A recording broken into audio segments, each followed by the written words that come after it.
Bismillahirrahmanirrahim. Okey, tentang pengalaman saya mengajar pelajar-pelajar Master of Counselling. Alhamdulillah, sangat sangat hebat, sangat best.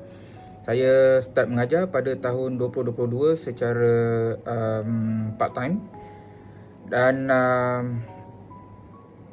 saya boleh katakan bahawa pelajar-pelajar ini mereka bersedia. Memang mereka datang ke kelas memang nak tuntut ilmu.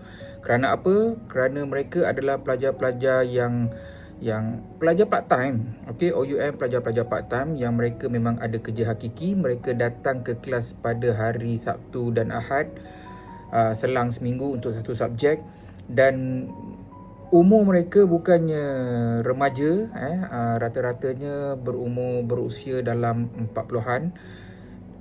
Ada juga student saya yang 60 lebih. Dan Alhamdulillah, apa yang kita bagi adalah daripada pengalaman kita sebagai seorang kaunselor, pengalaman kita di tempat kerja. Dan inilah yang mereka nak dengar sebenarnya. Mereka bukan pelajar-pelajar yang undergraduate, yang nak dengar tentang teori saja. Ada di antara pelajar-pelajar saya dah ada pun pengalaman buat guidance, pengalaman berjumpa dengan klien-klien, dan mereka belajar tentang teori-teori dan aplikasi tertentu, the teknik, the approach yang betul untuk buat sesi counselling.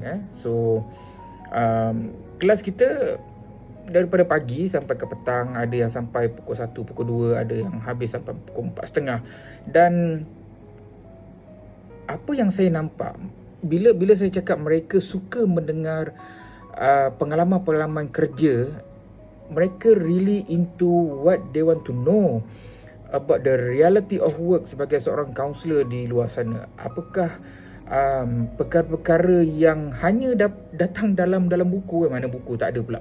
Apa yang hanya mereka baca dalam buku, dia teori yang ada dalam buku, tak adakah betul-betul kita apply di luar sana sebagai seorang kaunselor. So ini yang kita deliver, ini yang saya ceritakan kepada pelajar. Sebab di OUM 80% they will learn on themselves. Mereka belajar sendiri, dan the rest yang datangnya daripada tutor, daripada lecturer. So Alhamdulillah, keep it up semua pelajar-pelajar OUM, bekas-bekas pelajar saya.